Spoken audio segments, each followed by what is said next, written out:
Welcome back to Jump Scare. I'm Betty. And I'm Shad. And this week we cover Hello, Mary Lou, Prom Night II.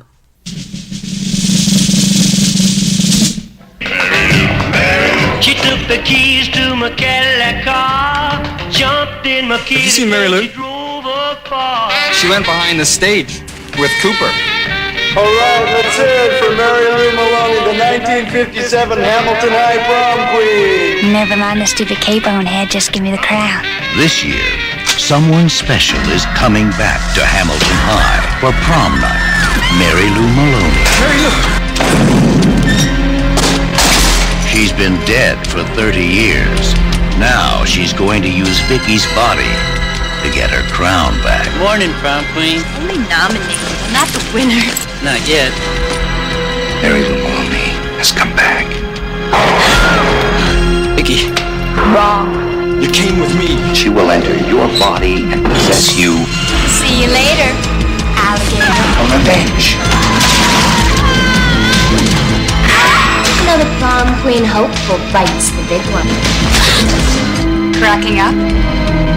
I don't know what's happening to me.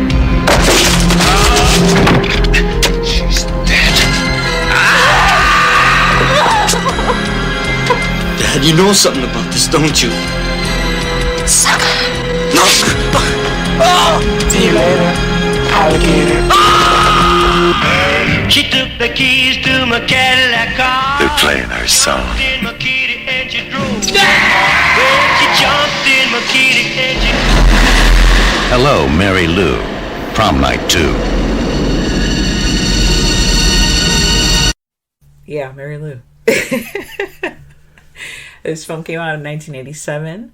It's a Canadian film. Thank you, Canada. And it is one of those films that I saw when I was younger, like over the weekend, on one of those channels. And it may have been the WB. This is on down South Florida. I can't remember what channel exactly, but I remember watching it, and of course it was edited, and I didn't watch, the unedited version until like way later, where an edited film in this regard and an unedited film, it's like a gem when you see. It's like, oh, you're eating it up when you get to see like more of the gore, or Yeah, when you finally see oh my God, this is what they cut out of it? yeah, This is great. the shower scene, which we'll talk about later. Yeah, I was trying to remember one that I had seen like that was edited, and then I didn't see the unedited version for years, but I can't think of one right now. But I know I've seen some of the edited versions afterwards, like where they cut stuff out, and like probably my favorite is Snakes on a Plane, where he's talking about I've had it with these monkey fighting snakes. You're like, come on, you know what he said. Just beep him. Don't try to replace the dialogue. Just beep it.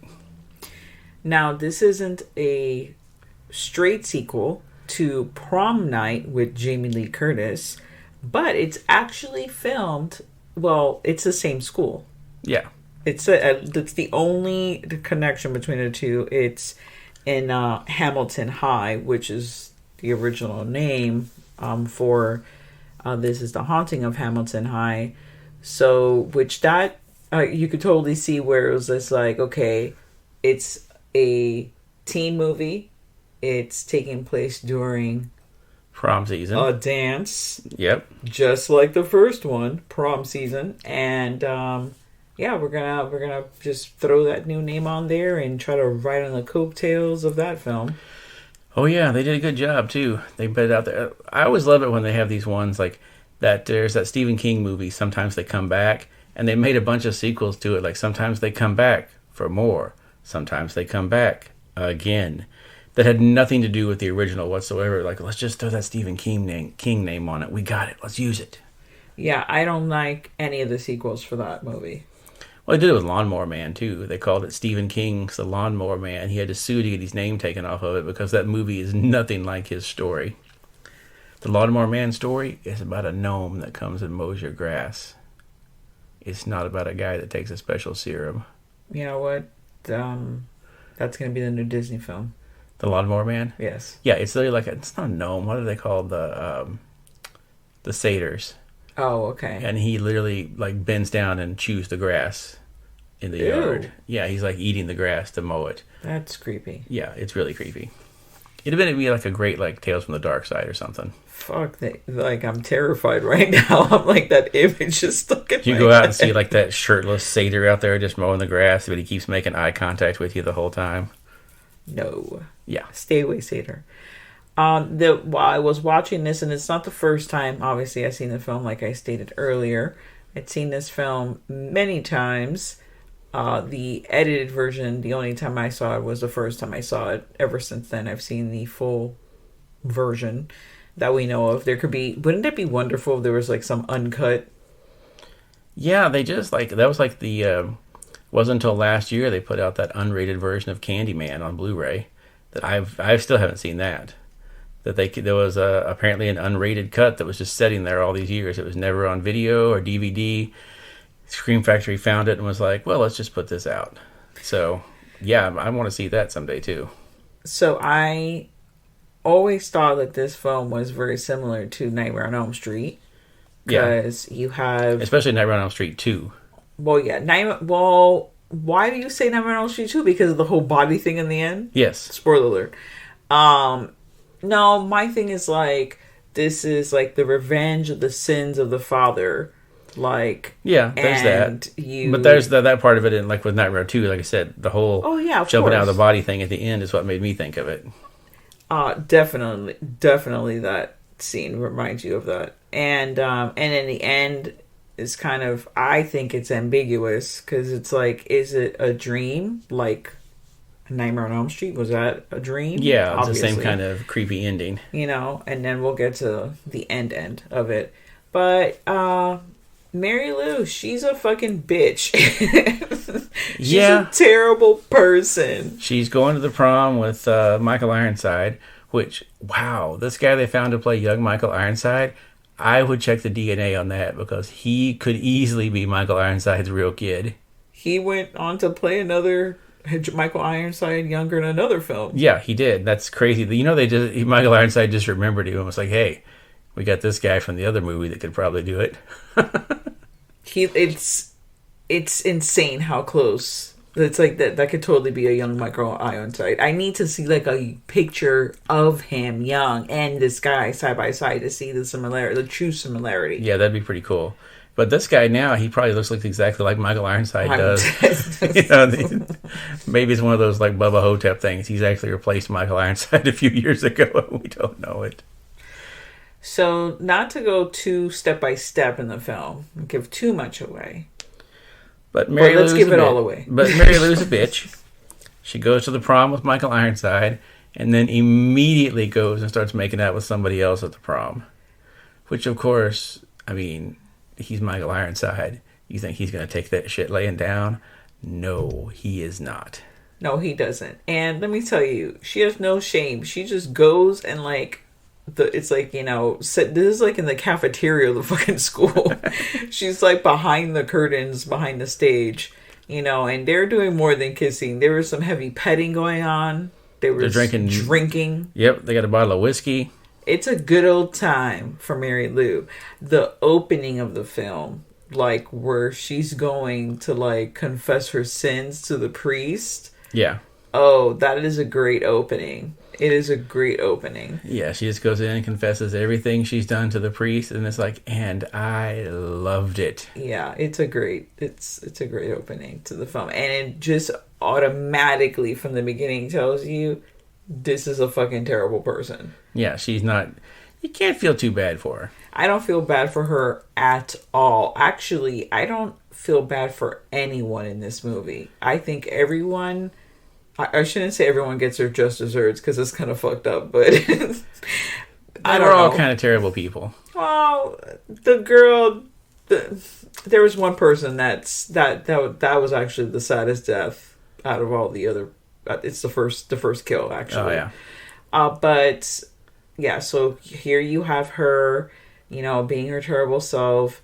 Michael Ironside's not all about it, and he comes upon a stink bomb, and you know he decides to drop the stink bomb on her, Carrie style, But what he didn't think about was that this was the 1950s, and there was no laws about putting flame retardant in clothes.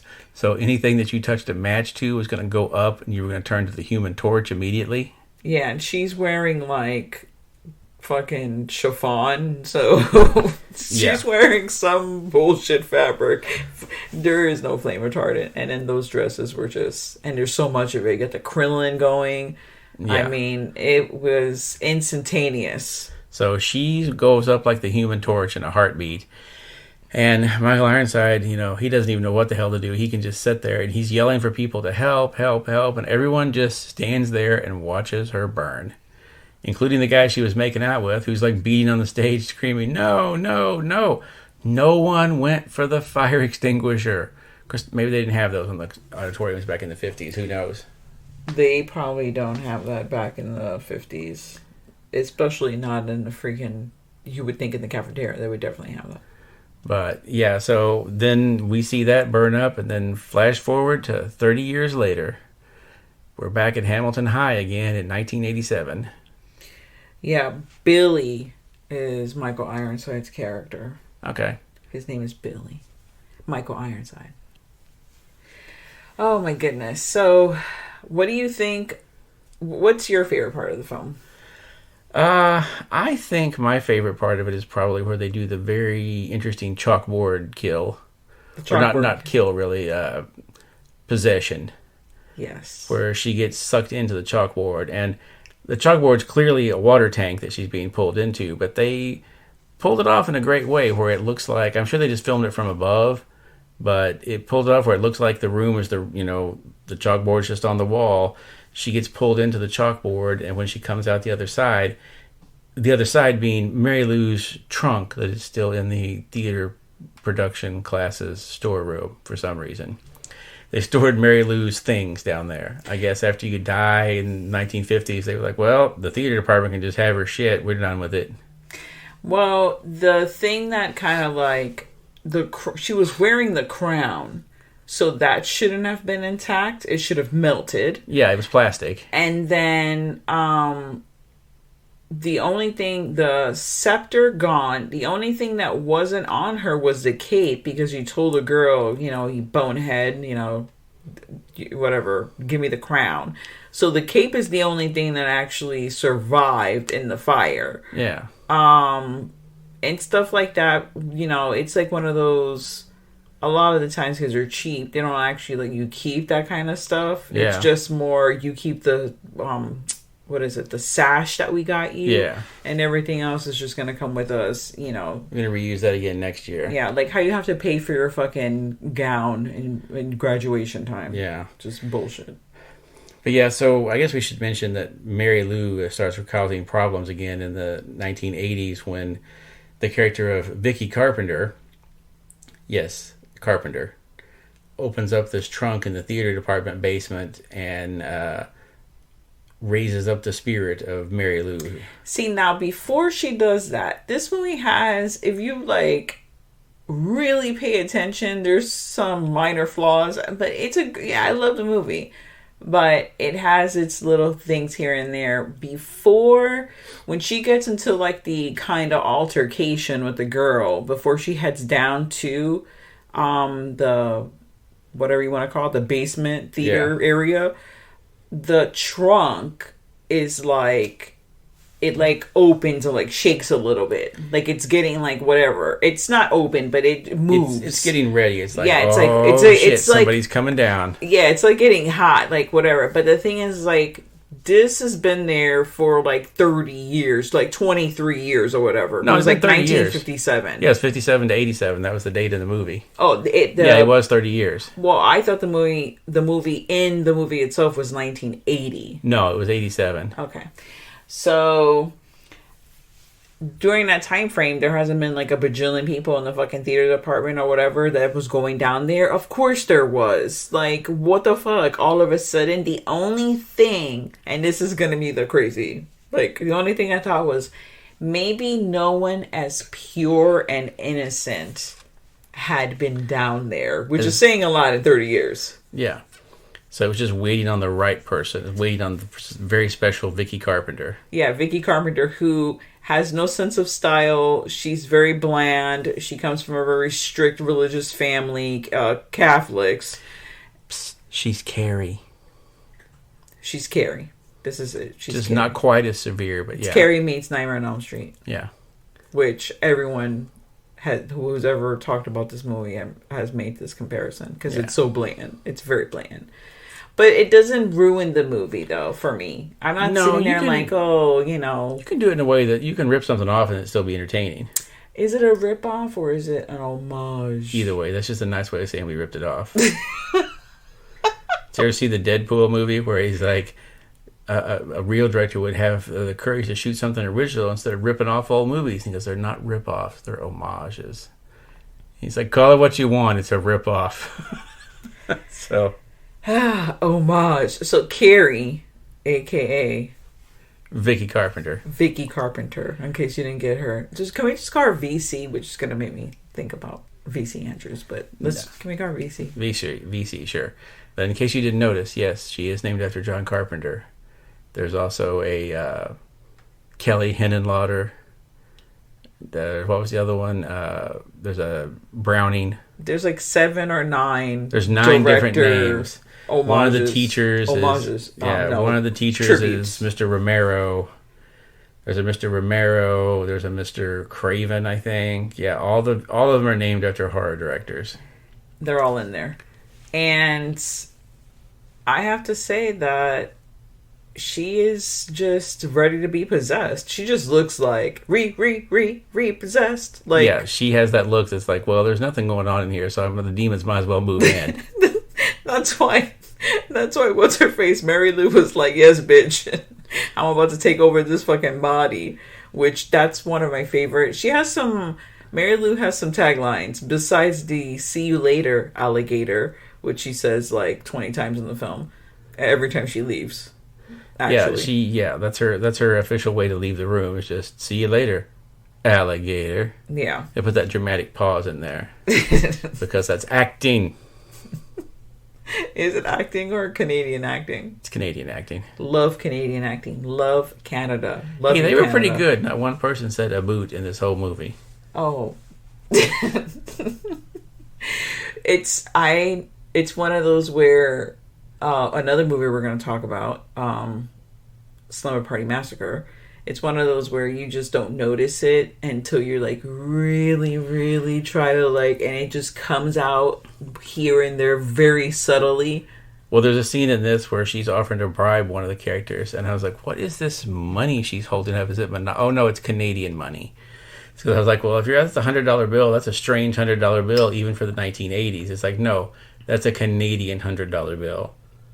Sure, look beautiful because foreign money is gorgeous.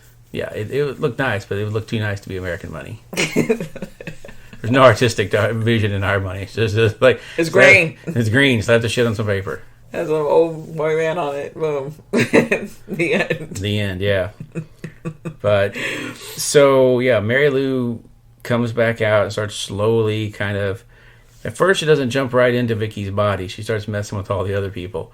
And one of my favorite scenes is where... do they have her dress or her cape? They're going to work on it in the... it's the cape. It's the cape. It's the friend that finds out that she actually got knocked up by some random dude. That day she finds out that she's pregnant because she went to the doctor.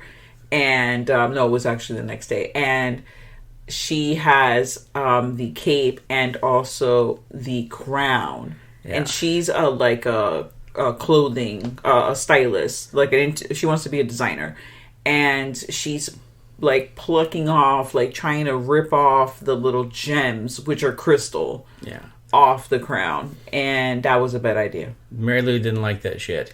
So She Mary fucking Lou did not. Don't fuck with my crown. Mary Lou beats the hell out of her by like grabbing her up by using the cape to grab her up and drag her towards the paper cutter, which is chomping down. I'm like, oh, she's going to get her head cut off. The first time I saw it, I'm like, she's going to get her head cut off.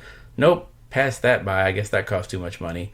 But then this is what I never, it drags her up, hangs her from the ceiling until she's dead, and then throws her ass through the window and out into the street. Like, if you were trying to cover it up by making it look like a suicide, You could have just left her hanging. But then it threw her ass through the window. It's like, first of all, that was a pretty intense window. That was one of those old schools with a heavy-duty window. That little girl would have had to have been running for like 100 feet to throw herself through that window. I'm going to tell you right now, Mary Lou, that bitch is dramatic. Yeah, Okay. She wanted to make a statement. She wanted to make a mad statement. She's like, I can't wait here. There's no other fucking fashion designers waiting to fucking come into this room. She could be hanging from here for days. I'm just gonna throw her out the window. So it's the first thing everyone sees. Everyone's day is ruined.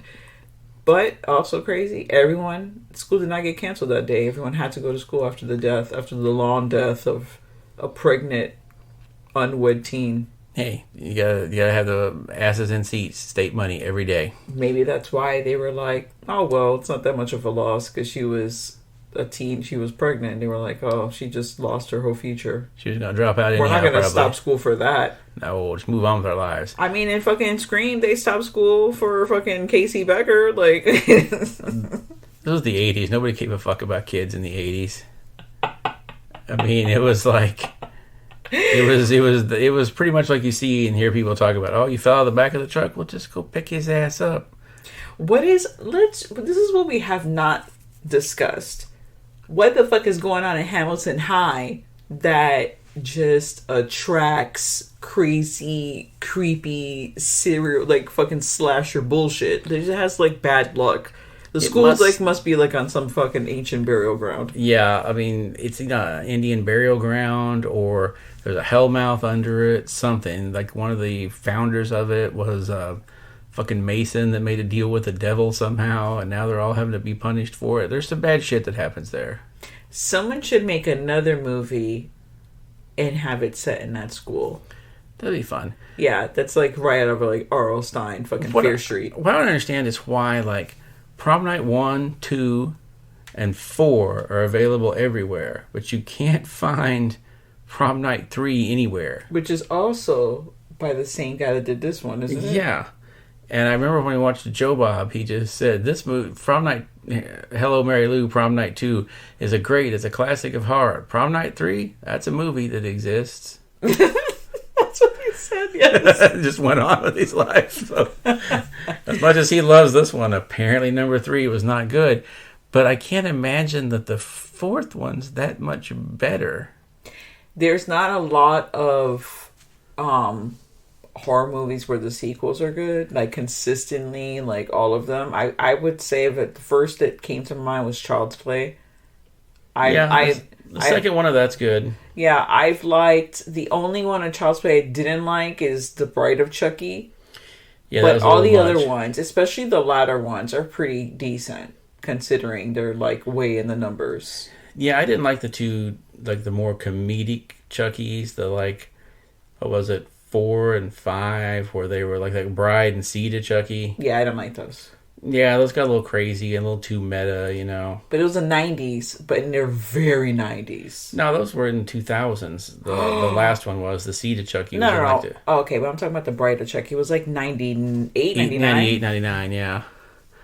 But they were trying to do something different because everything had to be meta at that point because Scream had come out. So they had to make a reference, you know, they had to try to reference every other horror movie ever made in it. Even 2000, 2001 is still the 90s. I mean, you know what I mean. Yeah, it doesn't have, the 2000 doesn't have its own identity until like 2010. It's over then. It's over? No, I said 2010. I didn't say 209999. No, the 2000s is the early part. Anyhow, moving on. Oh yeah, 2010. Yes, it's over. It's more like 05 before it gets its own identity. Guess what? The 2000s did not fucking have any identity. Nothing. No one wants to reference the 2000s. Not in horror movies, they don't. No, they don't. Anyhow. We digress. So, Mary Lou, she's there, you know, it's a slow possession. When the possession movies, they don't happen overnight. It's like little things here and there. For example, in this one, you have some random fucking rocking horse in your room that becomes demonic and has a crazy, intense tongue. What's the tongue gonna do? It's a little sexual, too. You don't know. The rocking horse is like licking his tongue going, la, la, la, la, at her, and you're like, oh, no. Then you're getting molested, like, under the covers by random ghost hands. You know, Was it Mary Lou? Did she take a dude with her to be like, hey, we got to get somewhere we can? It's actually, but it would make sense if you're slowly going to become Mary Lou. She's going to be entering your body. It's going to be in a very sexual aspect because Mary Lou's very sexual. So her, like, you know, possession is going to be a lot of molestation and tongues. Yeah, it's going to be intense. Which is what she's about. So, yeah. What other parts of this were your favorites? I'm gonna be the dude in this scenario and be like the shower scene. So, you know, one of the beauties of the 80s movies, I'm only gonna stick within that decade, is, you know, there's a lot of nudity. There can be a lot of nudity in some of the films. Some of them don't have them, but some of them do. And when they do it, they go for it. This is one of them that has full frontal nudity, so it's not only like a boob shot; it's like the whole deal. And it was the actress herself wanted to do it. She was supposed to be doing it. She had told me I had no idea. She's supposed to be doing that whole scene in a towel. And apparently, they must have done it at one point in a towel because there's a part of it where, in the end of the scene, where she's clearly naked. And then when they cut back to her, she has the towel wrapped around her because they didn't quite. Something must have happened. They couldn't match the scenes up. But yeah, she was clearly naked, then was suddenly wearing a towel, which I guess, you know, demon magic, she could have put that towel back on. But I think it was just kind of a continuity error. She got the demon nips. So yeah, she's walking around with the demon nips. And she has no shame either. It's full frontal nudity. Full frontal. First time I saw this, I remember I was like, oh yeah, here we go. You know, and then the other girl is just like a side boob. That's all you get. But that's actually the only nudity in the film. Yeah. But there's a great kill in that sequence, too. There is a great kill. I love all the kills in the film. Yeah, they were pretty imaginative. They were pretty unique. They're imaginative, and they're just... That's what makes them great. It's the thought that went behind them. Yeah. It wasn't just their average, like, serial. It's a paranormal slasher. Yeah, so they had a lot of great kills in it. The one in the locker room is a good one. I do like the one where she gets thrown out the window, but I thought it was a little bit of like if you're trying to be a ghost, not drawing attention to yourself, you failed on that one. I have a whole bunch of questions now for you. Okay, questions. Let's hear them. First question: why doesn't the dad push Vicky off / Mary Lou when she starts making out with him? What's up with that? They're a super religious household, super strict, and you know those people are always weird. No offense to anyone that listens that is weird. Oh, anybody that's listening to our podcast that's not a super religious person, come on. If they were, they turned off 21 and a half minutes ago. So, yeah, that scene is just so off-putting because it's full tongue. Like, she's ready to go to the prom. Dad comes in with some corny-ass dad comment, and she just goes up to him and just starts making out with him. Like, and then here comes mom, like, shocked AF, calling her daughter. What did she call her? She called her a Jezebel. A Jezebel. I know it was something. I thought it was harlot. That's the worst thing you can think of when you're religious, to call your daughters Jezebel. Jezebel. Okay, my next question. Why does the girl that wants to win the crown, yes, why did she decide to give this guy a blowjob? I mean, obviously she wants to win, but like, you already paid the dude $100. Like, you offered him $100. He said, when she was first asking him, she said, "I'll give you $100," and he said, "Here's what you can do for me instead." He whispered something in her ear, but we didn't hear what it was. When she comes back later and says, "Is it done?" He goes, "You know my price." That's when she's holding up more money, and he says, "You know my price." And that's when she just bends down and starts unzipping his pants and goes, "Keep working the keyboard." Because she'll do anything to win, or anyone. Well, that was actually a statement, so we can give the backstory of what my true question is. Okay. So when Mary Lou, aka Vicky, is literally in the cafeteria, because he's like in the fucking VR, like what is it, the audio visual, the AV room. He's up there doing his thing. She like touches the wire. She feels something in the air, like there's a little tinkle. Well, she feels that he's about to alter the results. Yeah, but how though? How did she feel that? Then she like puts her hand on the fucking wire. And that's my question. How did she feel that she was not gonna win through the fucking like vibes?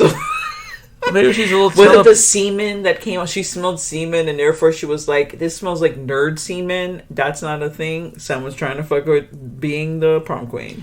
That, or she's just like a little bit telepathic, and she was like, "Oh God, I just heard this guy. I could sense this guy's O-face even in the other room."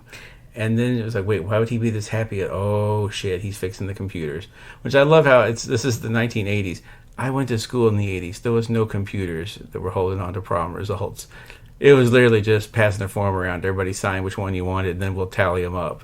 Okay, I love you, and not to throw you out there, but you went to a real country school, and this is obviously a fancy school because they, first of all, they have crystals in their fucking crown. Wait, they were trying to do like a whole like, because the results were coming through the live on an Apple II. Yes. So there was a lot of things going on. There was a fancy school. Maybe they did have the money. And it's also, boom, Canada. It's not the United States. So they probably did have some fancy high-tech shit. Yeah. We got robbed. Because otherwise, it was just really inconsistent, I thought. I mean, the film was made in the 80s. When did they go into the fucking future to get this idea? Like, well, these computers, too, first of all, I mean, you weren't going to be doing a whole lot with those computers, but not as I remember it. So she electrocutes him like Shocker style. Yeah. Like, so there's another Wes Craven reference, love. My next question is, now this is for the end of the movie. The biggest fucking question. Spoiler alert.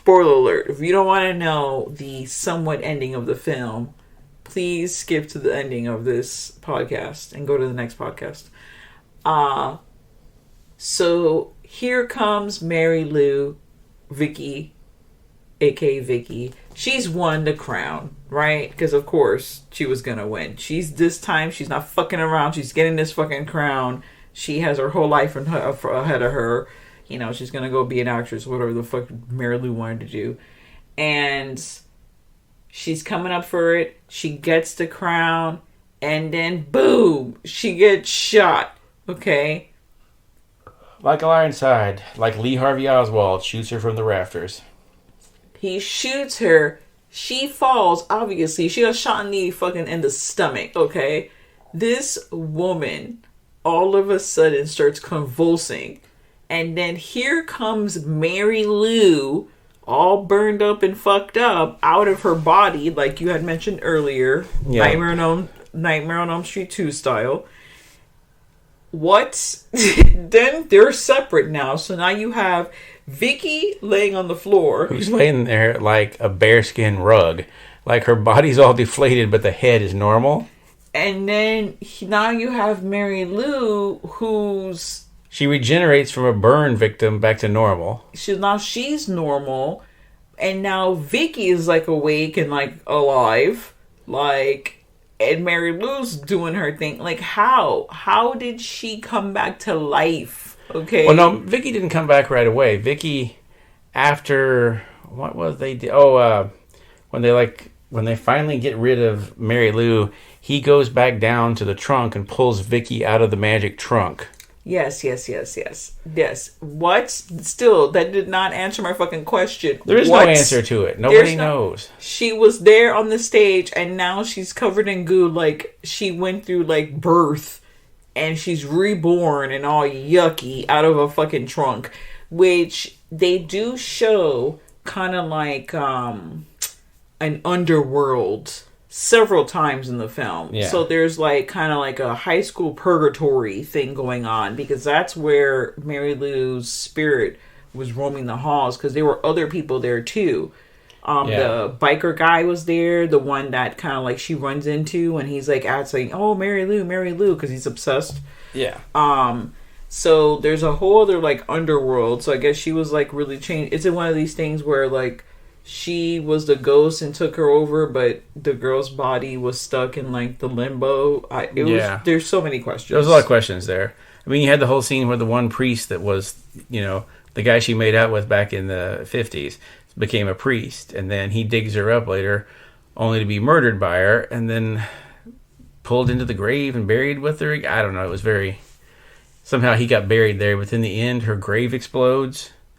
So why would the grave explode if he was in it? Who filled it in again? Because it was dug up by Michael Ironside to find the priest's body in it, but yet it was filled in again. I don't know. There was some little plot holes near the end. Yeah, there. and then like the way that Michael Ironside gets her to like go back or subside, whatever you want to call it. He puts the crown on her, like he crowns her, which is like the final thing. Like I guess she came to her like the pick of destiny, like her full fucking like full circle.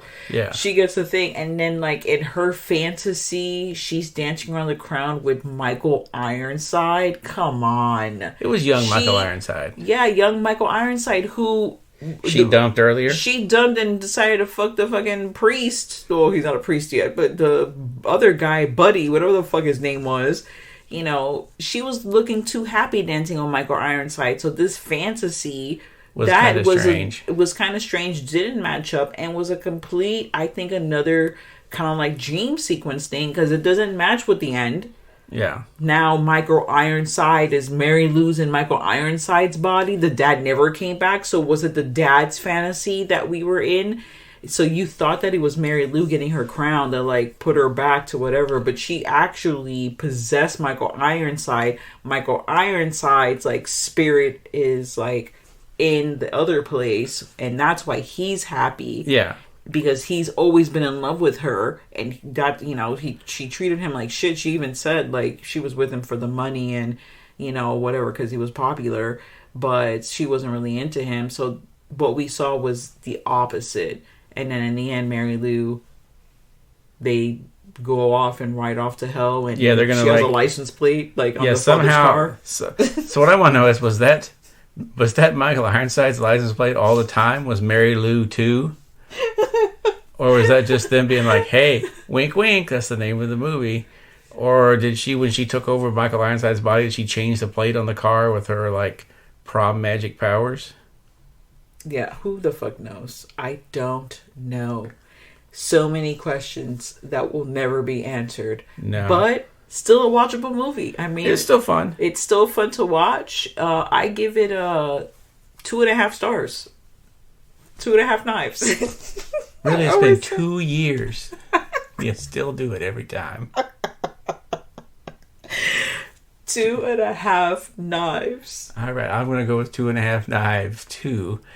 This is one of our second servings. I don't know if we said that at the beginning. We didn't. I was going to say this is one of our second servings film.